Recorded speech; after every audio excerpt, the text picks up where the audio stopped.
Matutino, los temas del día para Ricardo Lombana, su reacción sobre los Pandora Papers, las reformas electorales. ¿Es necesario que los políticos tengan fuero electoral, penal en Panamá, crisis en la Asamblea y el Ejecutivo? Estos y otros temas con Atenógenes Rodríguez, que conversa en exclusiva con Ricardo Lombana. Vamos contigo. Gracias, Maciel. 7:01 de la mañana. Ricardo, gracias por acompañarnos aquí en la edición matutina de Telemetro Reporta. Creo que eres el primer invitado en vivo que tenemos desde hace 18 meses. Imagínate eso. La pandemia nos separó a todos y nada más nos veíamos por Zoom, pero ahora estás en vivo acá en el noticiero. Muy distinto hacer las entrevistas por Zoom. Sobre todo no hay lag, ¿no? No te mueves. Que estar de vuelta en el estudio y muchas gracias por la invitación. Buenos días a todo Panamá y a Atenógenes y a toda la audiencia de Telemetro Reporta. Un placer estar de vuelta aquí. Ricardo, ¿qué piensas de este asunto de los Pandora Papers? Nuevamente, o sea, se centra la atención del mundo en una firma de abogados en Panamá. Hace unos 4 o 5 años vivimos los Panama Papers. El gobierno hizo una advertencia acerca de la manera en que el Consorcio Internacional de Periodistas iba a abordar ahora el tema de esta nueva filtración de documentos. Pero, ¿cuál es tu opinión acerca de lo que está ocurriendo con esto? Esto me parece que se puede ver desde distintas ópticas. Primero hablemos de la información que se revela, que no nos debe sorprender. Veo que hay personas hablando de, mira, se reveló información sobre tal expresidente, sobre tal expresidente. Yo creo que no es noticia, Atenógenes, que se revele información acerca de estructuras jurídicas constituidas por expresidentes de la República para mover dineros, o para mover negocios de manera oculta, de manera no transparente, como lo revelan algunas de las publicaciones de los Pandora Papers. Es decir, lo publicado a mí no me sorprende, honestamente, y creo que eso va a seguir en la medida en que se sigan revelando este tipo de información acerca de sociedades, jurisdicciones especiales, estructuras jurídicas. Es noticia que expresidentes panameños creen sociedades anónimas para mover dineros de manera no transparente o a espaldas de la rendición de cuentas. Me parece que eso no es novedad. Desde el punto de vista de Panamá como jurisdicción y una firma de abogados panameña metida nuevamente en una publicación de estas, simplemente no hemos hecho la tarea.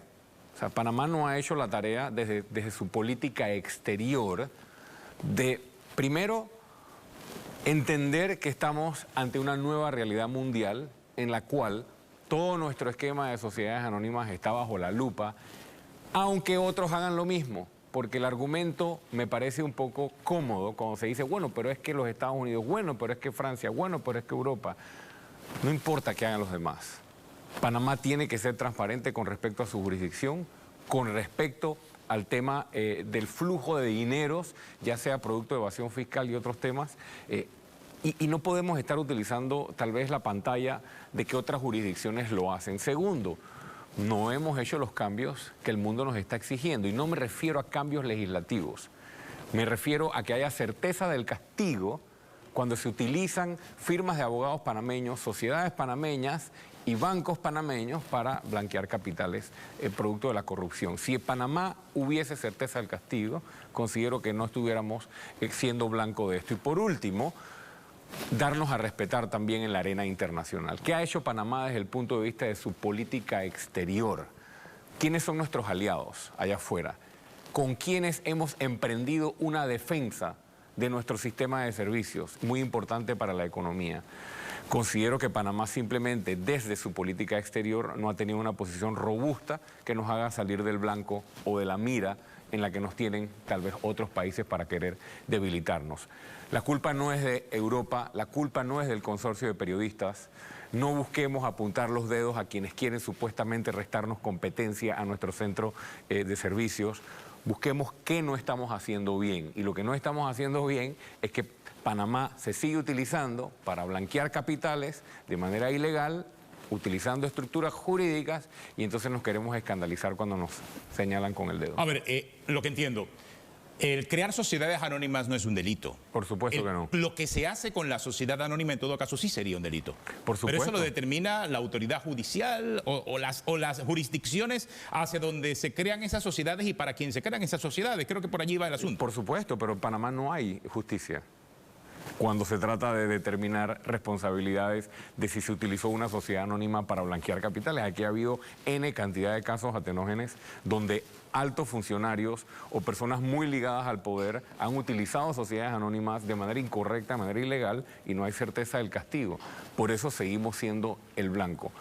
Yo veo un giro, eso sí, en el contenido de estas investigaciones con respecto a cómo se trató el tema de los Panama Papers, que si era tal vez teledirigido hacia Panamá, con nombre y apellido. Ahora lo veo enfocado, tal vez sin tanto ánimo de golpear a la República de Panamá en su reputación, pero nadie puede dudar que seguimos estando en el blanco de estas investigaciones. Pero mal enfoque me parece, o me parecería mal enfoque siempre ir detrás del periodismo o detrás de la investigación que se está tratando de publicar para que haya transparencia. Claro, también es un golpe certero a una manera en que el país buscaba dinero del extranjero.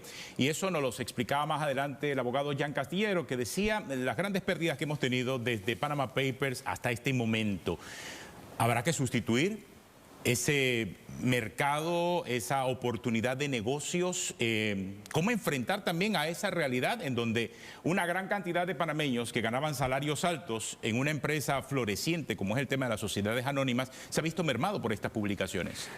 Reitero, el problema no es el negocio de sociedades anónimas. El problema es utilizar las sociedades anónimas para fines ilegales y no tener un sistema que permita revelar la información a las autoridades judiciales o en cooperación con otros países cuando se utilizan de manera ilegal. Si Panamá tuviera esos mecanismos, tanto desde el punto de vista de quiénes son los beneficiarios finales, quiénes son los verdaderos accionistas, atenógenes, aquí ni siquiera sabemos muchas veces quiénes son los verdaderos dueños de compañías que licitan con el Estado. Veamos, pasemos la lista. Entonces, el problema no es el negocio de sociedades anónimas, el problema es que no tenemos un mecanismo para cuando hay ilegalidad sea transparente frente a la población. Allí está. Nosotros no tenemos que modificar nuestro sistema de sociedades anónimas. Nosotros tenemos que salir a defenderlo. Pero ¿con qué cara sales a defender un sistema de sociedades anónimas cuando no hay un sistema judicial transparente que le garantice a nuestros países, amigos o enemigos, socios o no socios, que si se utilizan para violar la ley y para blanquear capitales va a haber certeza del castigo o cooperación bilateral internacional? Ahí está el problema de Panamá. El problema está entonces en la falta de una justicia efectiva. Transparente. Y transparente. Por supuesto. No podemos andar escondiendo negocios, escondiendo accionistas y utilizando las sociedades anónimas para que nunca nadie sepa nada. Y esas sociedades anónimas utilizarlas para escándalos de corrupción, para blanquear capitales, para evadir impuestos y creer que aún así no vamos a tener un árbitro que diga violaste la ley, porque no tenemos un árbitro, no tenemos un sistema judicial que haga eso. Y segundo, cuando nos pidan información de afuera, también vamos a decir no te la puedo dar. No podemos poner solamente nuestras propias reglas, somos parte de una comunidad internacional que nos está diciendo, señor Panamá, está bien su sistema de sociedades anónimas, pero si se cruzó la línea, nosotros queremos información para ir detrás de las personas que utilizan las sociedades. Mira los ejemplos. Estamos hablando de líderes, jefes de Estado, presidentes que se han enriquecido en medio de países pobres. O sea, no estamos hablando de un negocio privado particular, estamos hablando que se está detrás de dineros que han sido dejados de utilizar para beneficiar socialmente a muchos seres humanos alrededor del planeta, incluyendo Panamá. Eso debería ser transparente y es más, deberíamos estar también hablando de eso. Lástima que estemos ahora con esta publicación de los Pandora Papers que nos pone a hablar de este tema mientras Panamá tiene muchísimos problemas. Pero hay una conexión y usted mismo acaba de establecerla en la manera en que la justicia aborda un tema como los Pandora Papers y lo que estamos viendo que está ocurriendo en la Asamblea con el fuero electoral penal puntualmente. Porque una cosa nos lleva a la otra y vemos que por más que la Comisión Nacional de Reformas Electorales trató de eliminarse esa figura del fuero electoral penal, le dieron la vuelta y al final se mantiene el fuero electoral penal. ¿Cree usted que el fuero electoral penal es necesario para un político en Panamá? Pregunta capciosa.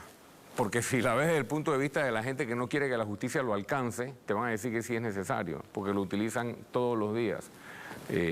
Hay un expresidente que decía que incluso el Parlacén no era necesario, ¿no? Y después se fue a refugiar allá, y la historia sigue.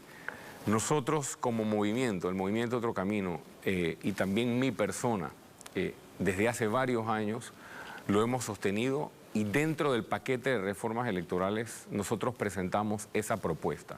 No es necesario el fuero penal electoral para un político en Panamá, de ninguna categoría. Evidentemente, cuando estás en ejercicio del cargo, puede haber ciertos procedimientos especiales, puede haber tribunales especiales, puede haber fiscalías especiales para la investigación de ciertos funcionarios. Eso pasa en todos los países o en muchos países. Un fuero que se tenga que levantar para poder investigar a alguien producto de una ilegalidad o un acto o un delito contra la administración pública, por supuesto que no es necesario.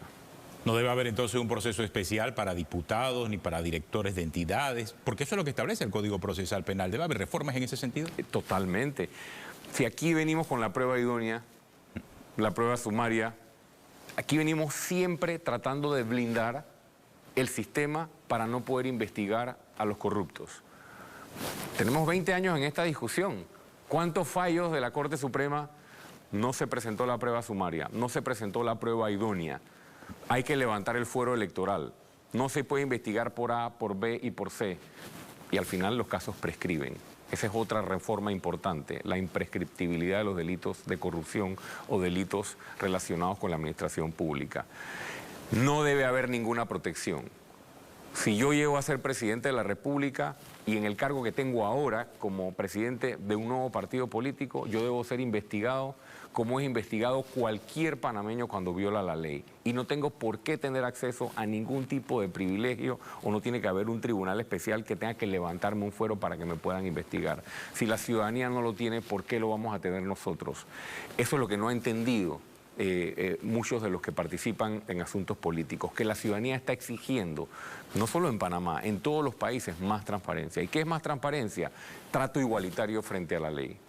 ¿Por qué no podemos someternos los funcionarios, cuando somos funcionarios, o los políticos, al mismo trato judicial que se someten los ciudadanos comunes? Ahora, todo termina y comienza en la Asamblea, porque aquí hay que cambiar leyes. ¿Cómo hacerlo? Porque estamos casualmente en medio de ese debate. ¿Por qué? Porque la ciudadanía reunida en la Comisión Nacional de Reformas Electorales llegó a un consenso ciudadano y esa ciudadanía representa en muchos casos a más del 50% no inscrita en partidos políticos. Pero llegó un consenso ciudadano que se llevó a la Asamblea y la Asamblea al final le dio la vuelta y se salió con la suya, como se dice. Entonces, ¿cómo hacer esos cambios frente a una Asamblea que es el que quita y pone las leyes? Volvemos a la certeza del castigo, Atenógenes. Esto es tan importante para poder avanzar. Resulta que hoy por hoy el paquete de reformas electorales se tiene que negociar con algunas personas sentadas en la mesa que deberían estar presas por robarse los dineros del pueblo, por repartir plata para que la gente se inscriba en sus partidos políticos, por exigir que se inscriban en el partido de gobierno para ser nombrados. Esos diputados, no todos, que han violado la ley, que han defraudado al país y que deberían ser investigados, hoy negocian nuestras reformas electorales. Entonces, cuando la gente me pregunta a mí cuál es la forma, cuáles son las reformas que se necesitan, es importante ir al origen. ¿Quiénes están sentados en la mesa de negociación? Y por eso mi línea siempre ha sido radical con respecto al tema de certeza del castigo. No podemos sentar a quienes han hecho pedazos la Constitución y la ley en la mesa a negociar nuestras leyes. Y estoy hablando del presidente de la Comisión de Gobierno, ¿no? Y otros que lo acompañan allí. Entonces va el fiscal electoral, van los magistrados del Tribunal Electoral a sentarse a negociar y resulta que esas personas cuando salen de esa reunión, estos diputados, siguen la fiesta. Tienen 150, 200 personas nombradas y no trabajan en la Asamblea Nacional. Eso es delito electoral. El señor de Bocas del Toro controla todos los nombramientos de la provincia y todos tienen que inscribirse en el partido PRD para poder ser nombrados. Eso es delito electoral. Y así ocurre todos los días, entre tantas cosas, con dineros del pueblo. Entonces ellos son los que van a hacer nuestras reformas electorales. No seamos ingenuos. De ahí va a salir un paquete en el que nos van a dar un caramelito. Hemos logrado avances en tema 1, en tema 2 y en tema 3, pero los temas trascendentales, como el fuero electoral, como que las empresas corruptas no puedan donar a las campañas, que se reduzca al mínimo el subsidio electoral. ¿Qué quiere la población, Atenógenes, que está hoy en necesidad, sin medicinas, sin ingresos, sin alimentación, sin agua potable, exigiendo, prácticamente sufriendo, que no se gaste dinero en política? Pregúntale a todo un país si está de acuerdo a que los partidos políticos se les dé la mitad o un tercio de lo que reciben hoy. El país entero va a decir que sí. ¿Por qué no aprueban lo que nosotros propusimos, que es eliminarle o reducir al mínimo el subsidio electoral? La posibilidad de que candidatos de libre postulación. ¿Por qué cree usted y la ciudadanía que nosotros tuvimos que tomar la difícil decisión de constituir un partido político? Porque después de lo que logramos en el 2019 y después de ver el rol que están cumpliendo ciertos diputados independientes en la Asamblea Nacional, ¿usted cree que el sistema político corrupto nos iba a dejar la puerta abierta para que los candidatos de libre postulación entonces sí lográramos lo que no pudimos lograr en el 2019? Ellos están blindándose el sistema y el Tribunal Electoral se está prestando para eso, lamentablemente. Y ahora que usted lo dice, suena claro, duro y directo hacia el que se ha sentado en la mesa alrededor de todos estos políticos que usted está señalando, porque ahí estaba el Tribunal Electoral. Y usted cierra su respuesta señalando directamente al Tribunal Electoral. ¿Es corresponsable entonces el Tribunal Electoral en todo lo que está pasando? En materia política me refiero específicamente. ¿Y la Fiscalía? ¿Cuántas denuncias no se han presentado contra los señores que están sentados en esa mesa? Y los diputados. En mi caso yo he presentado denuncias personalmente.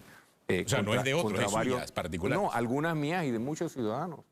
A mí me gustaría ver a la Fiscalía Electoral o al Tribunal Electoral, en vez de sentarse en la mesa a rogarle a los diputados que aprueben reformas electorales, que se sienten en la mesa a investigarlos, abrirles expedientes y a proponer. Que el Tribunal Electoral tiene una oportunidad de oro en este momento.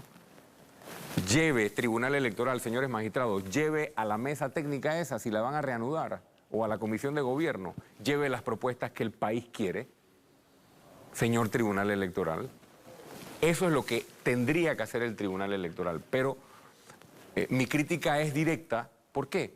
Porque ahora están preocupados, porque ahora mostraron preocupación cuando han permitido un sistema clientelista que ha venido creciendo y creciendo y creciendo y alimentándose producto de la permisividad del Tribunal Electoral. Claro que los considero parte del sistema y lo están demostrando. Creo que los considera cómplices. Por supuesto por lo que acaba sí. de decir, ¿no? Pero por supuesto que sí. Pero contra estos partidos políticos y con ese Tribunal Electoral, ¿usted piensa correr para las elecciones del 2024? Sí. ¿Será un camino difícil? Por supuesto que va a ser difícil, siempre ha sido difícil. Siempre ha sido difícil y hay propuestas que se han presentado en la Asamblea para reformar la libre postulación, para reformar las leyes del juego que le han escrito en la tapa no lombana. Sí. Por supuesto, la publiqué en mis redes sociales. O sea, ¿fue difícil buscar las firmas para su partido político? Por supuesto que sí, siempre va a ser difícil y eso no es un problema para nosotros. No, pero no le pregunto en función de lo que ya de por sí crear un partido político resulta difícil, sino si le pusieron obstáculos. ¿Siente usted que pusieron obstáculos para que usted pudiese alcanzar su objetivo? Siempre han puesto obstáculos. En algunos momentos uno los señala, en algunos momentos uno levanta la mano, en otros momentos tal vez uno se prepara y acumula las evidencias o acumula los casos que se dieron para sacarlos en el momento oportuno, que puede ser precisamente ahora que estamos concluyendo el periodo de inscripción.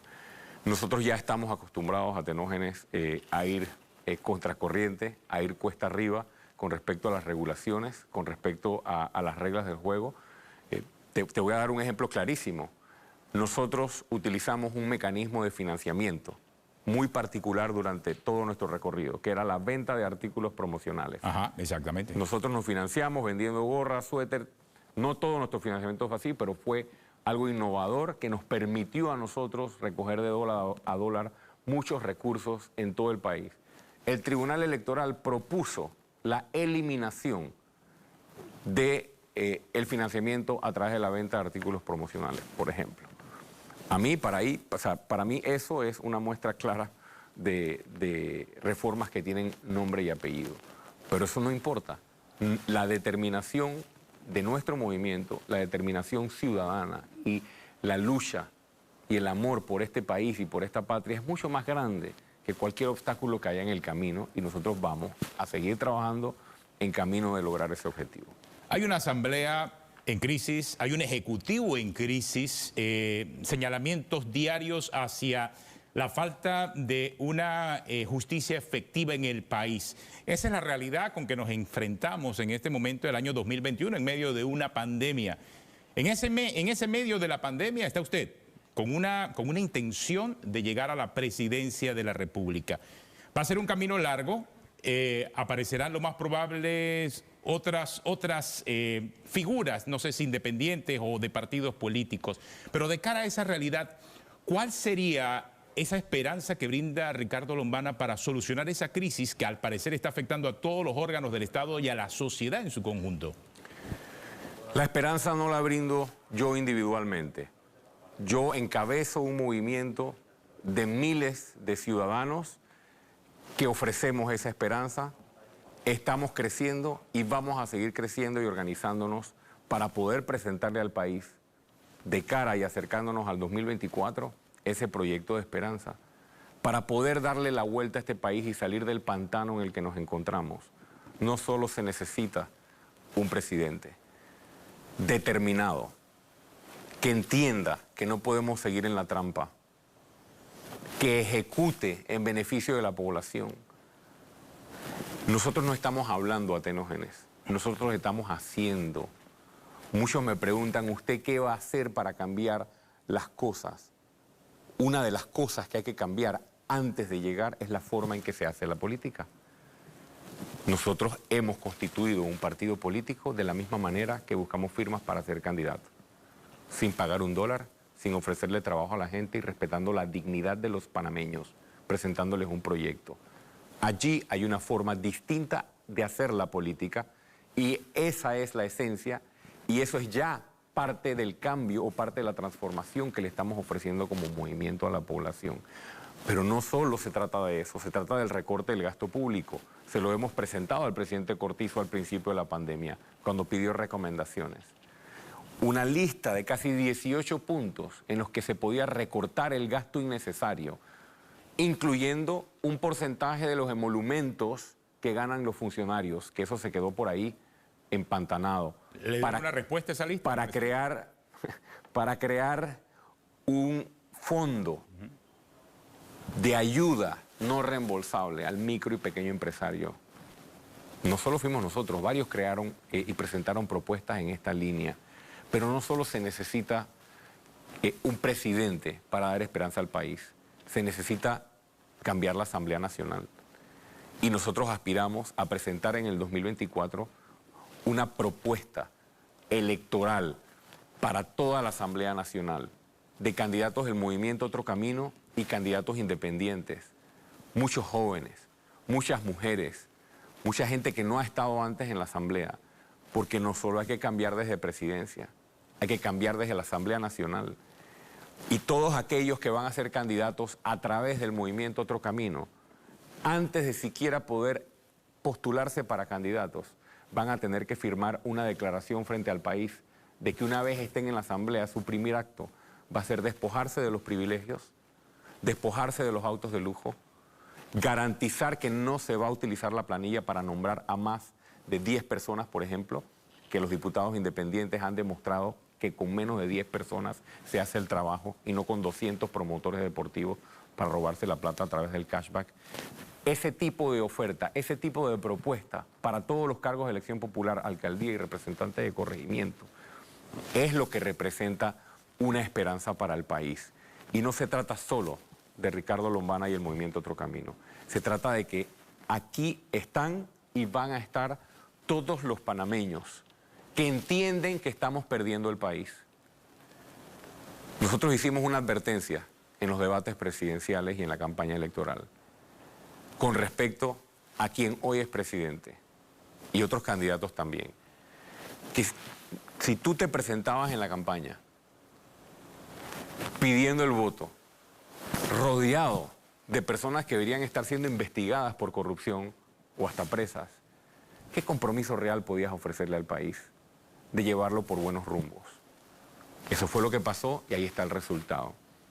Un gobierno, un presidente arrodillado frente a la corrupción de su propio partido en la Asamblea Nacional y un presidente arrodillado o beneficiando a grupos económicos o a donantes de campaña, personas pues que lo ayudaron a llegar a la presidencia. Tenemos que creer que la política se puede cambiar, pero desde antes y haciendo. Por eso es tan importante para nosotros Atenógenes la forma en que nos financiamos, la forma en que construimos el movimiento y que vengan los buenos panameños, los buenos también de otros partidos, porque hay muchísima gente buena y capaz en los otros partidos políticos. Aquí debe formarse una gran unidad detrás de un proyecto país, pero que entienda una cosa, que tenemos que salir del pantano del juega vivo, de la trampa, del mirar para otro lado y de que aquí no hay certeza del castigo. Hay un país sediento de trabajo, de ingresos, de mejor calidad de salud, de acceso a medicamentos dignos, agua potable, todas las cosas que ustedes muy bien saben y lo dicen todas las encuestas y mediciones. El dinero sobra en este país. Han endeudado generaciones. ¿Para qué? Para seguir pagándole a la planilla a Benicio Robinson. Para seguir alquilando camionetas de lujo, para seguir haciendo consultorías mientras la gente tiene hambre. No tiene nombre lo que han hecho. Este país tiene muchísimos recursos para ser destinados a las prioridades nacionales. Yo le pido a la ciudadanía que vea lo que está frente a sus ojos y cómo ha sido abandonada por un sistema político que responde a intereses y no a un país, y le dé la oportunidad a una nueva, a un nuevo movimiento que está surgiendo en este país. Y por lo que escucho, no es solamente una intención presidencial, es una intención presidencial y tener la mayor cantidad disponible de diputados en la Asamblea. Por supuesto, es que antes en la campaña uno aprendió, uno escuchó. Decía, Lombana no puede solo, ¿no? Es candidato independiente, muy bien todo lo que plantea, pero ¿qué va a hacer con la Asamblea? No lo logramos como candidato libre de postulación, pero logramos mandar un mensaje alto y claro. Mi discurso de hoy, Atenógenes, y usted puede buscar las grabaciones, y el país también, mi discurso de esta mañana, como presidente de un partido político en formación, es exactamente el mismo discurso con el que empecé mi campaña de libre postulación. Será el mismo el día de las elecciones, y si soy elegido presidente de este país, será el mismo el 1 de julio de 2024, acompañado de acciones. La credibilidad no se construye con palabras, se construye siendo consistente con los hechos y poniendo exactamente en los hechos lo que has dicho tú o lo que has afirmado a lo largo de los años. Ahora tenemos una oferta electoral, ahora tenemos que construir una propuesta para la Asamblea Nacional con candidatos que lleven exactamente la misma línea de la cual estoy hablando, que comprenda que la educación y la salud son las dos prioridades nacionales. Panamá tiene muchísimos problemas, muchísimos, pero si la pandemia no nos ha dejado claro que la educación y la salud son las dos prioridades nacionales, entonces no hemos entendido nada. Eso es lo que nosotros estamos haciendo, eso es lo que nosotros estamos construyendo. Y yo invito a todos los panameños a que deseen contribuir y dejar de quejarse en las redes sociales, porque es muy bonito quejarse de las redes, a que se remanguen la camisa y vengan a trabajar por el país. Gracias, Ricardo. Ricardo Lombana, el presidente del movimiento